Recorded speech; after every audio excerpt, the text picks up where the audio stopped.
siapa dari kalian yang suka dengan buah yang satu ini, buah nanas? Nah, di sini udah ada buah nanas, nih aku potong-potong dan aku masukin ke blender. Kira-kira ini mau dibuatin apa ya? Hari ini aku mau bikin olahan dari nanas. Jadi kalian bisa cobain supaya makan nanasnya nggak gitu-gitu aja. Tapi kok dicampur bihun ya? Nah, penasaran kan gimana rasanya dan hasilnya? Yuk tonton terus videonya sampai habis ya. Siapkan bahan-bahannya. Yang pertama di sini ada satu buah nanas ukuran sedang. Secukupnya bihun, saya pakai bihun jagung ya, bebas mau pakai apa aja sebenarnya, nggak masalah.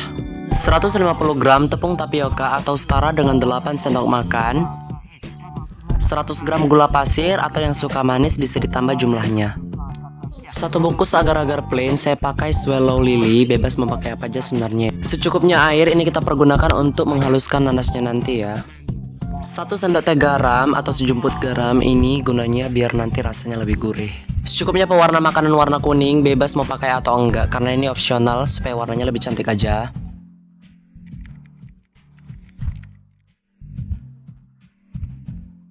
Langkah yang pertama, haluskan buah nanas. Di sini saya haluskan dengan cara cepat, yaitu menggunakan blender. Sebelumnya ini saya potong-potong dulu memanjang. Lalu saya potong dadu langsung masuk ke dalam tabung blender. Kalian juga bisa menggunakan parutan, diparut aja nanasnya juga nggak masalah. Nah setelah itu tambahkan aja 1 gelas air supaya nanti mudah saat memblendernya atau menghaluskannya. Haluskan buah nanasnya sampai benar-benar halus, jangan ada yang menggumpal atau yang tidak terhaluskan ya. Nah setelah semuanya halus, ini kita matikan aja langsung mesin blendernya. Selanjutnya ini kita siapkan wadah, lalu tuangkan jus nanas yang udah kita haluskan tadi. Selanjutnya tambahkan 100 gram gula pasir, 1 sendok teh garam dan tepung tapioka. Untuk tepung tapiokanya di sini saya masukkannya 2 kali ya, jadi secara bertahap. Selanjutnya diaduk-aduk sampai tercampur rata. Setelah cukup tercampur rata, jangan lupa dimasukkan sisa tepung tapioka yang tadi, lalu diaduk kembali dan pastikan untuk adonannya jangan ada yang menggumpal supaya tekstur kue minasnya nanti itu lembut. Diaduk-aduk aja secara perlahan sampai semua adonan benar-benar tercampur rata. Setelah tercampur rata, di sini kita masukkan bihun yang udah kita rebus sebelumnya. Di sini saya tambahkannya setengah aja, nggak saya tambahkan semua karena nanti itu kebanyakan juga jadinya nggak enak, teksturnya jadi lebih keras. Ini diaduk-aduk aja sampai semua bihunnya itu terendam dengan adonan minasnya. Setelah bihunnya menyatu dengan adonan minasnya, jangan lupa ditambahkan 1 bungkus agar-agar plainnya. Nah ini saya tambahkan 2 kali ya, maksudnya secara bertahap supaya nanti semuanya itu tercampur dengan agar-agarnya dan bisa menyatu dengan padat. Nah ini penambahan yang kedua, lalu saya aduk rata kembali. Nah mohon maaf jika ada tangan yang mengganggu, itu tangan adik saya teman-teman. Dia memang suka banget ganggu saya itu bikin konten. Setelah tercampur rata, di sini saya mau tambahkan juga pewarna makanan supaya nanti hasilnya itu lebih cerah dan lebih cantik gitu. Nah, ini kayak saya tambahkan aja sedikit lalu saya aduk-aduk sampai tercampur rata. Oke, kurang lebih seperti ini dan ini siap kita kukus. Siapkan loyang, di sini saya pakai loyang persegi. Sebelumnya udah saya olesi dengan margarin tipis-tipis. Tuangkan aja semua adonan minasnya ke dalam loyang ya. Nah, untuk ukuran loyangnya bebas aja, nggak ada ukuran aturannya.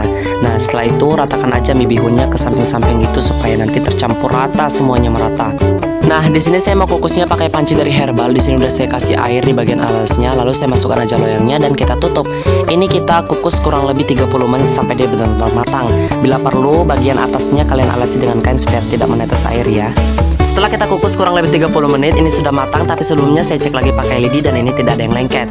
Lalu saya angkat menggunakan alat pencapit serbaguna saya. Ini setelah saya angkat dari dalam panci, ini sudah saya dinginkan sebelumnya, sudah agak saya angin-anginkan. Nah, ini tinggal saya balikkan aja, terus ini saya tokok-tokok loyangnya perlahan. Tuh, dia hasilnya seperti itu, cantik ya warnanya. Setelah itu ini kue minasnya mau saya potong-potong dulu jadi beberapa bagian. Dipotongnya menggunakan spatula dan diolesi dengan sedikit minyak agar nanti tidak lengket ya. Oh ya, di sini saya lupa tadi membilangnya kalau di sini kita membutuhkan bahan tambahan atau bahan taburan, tapi ini opsional ya. Di sini saya menggunakan parutan kelapa, sebelumnya udah saya kukus dan saya tambah garam. Nah, di sini aku mau bagi 2 dulu kue minasnya. Sebagian aku kasih dengan taburan kelapa, sebagian tidak ya. Setelah aku kasih taburan kelapa, ini aku pindahkan dulu ke wadah plating ya. Lalu aku lanjut lagi tabur-tabur kelapanya sebagian dan nanti aku sajikan lagi. Kurang lebih hasilnya seperti ini dan ini aku pindahkan lagi ke tempat itu sebagai thumbnailnya teman-teman. Tuh, kurang lebih seperti ini ya.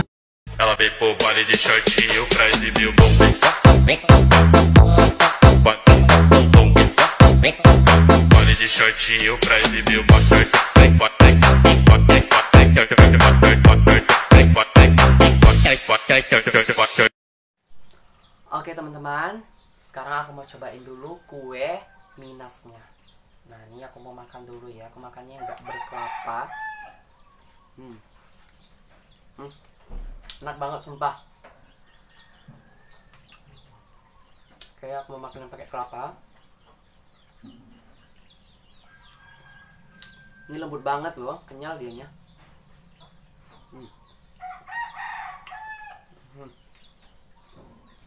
Manisnya pas ya, jadi bagi saya gulanya tadi tuh nggak usah ditambah, nggak usah dikurangi, udah pas. Pokoknya ini enak banget, takarannya udah sesuai banget ya. Enak banget tampilannya. Ini juga bisa jadi ide jualan bisnis rumahan, karena cuma butuh modal yang sedikit, dan ini bisa dijual dengan harga per 1000-nya segini. Tuh sudah mendapat lumayan lah keuntungannya.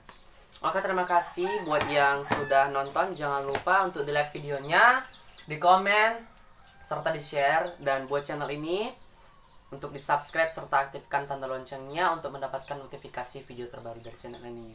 Makasih semuanya, selamat mencoba.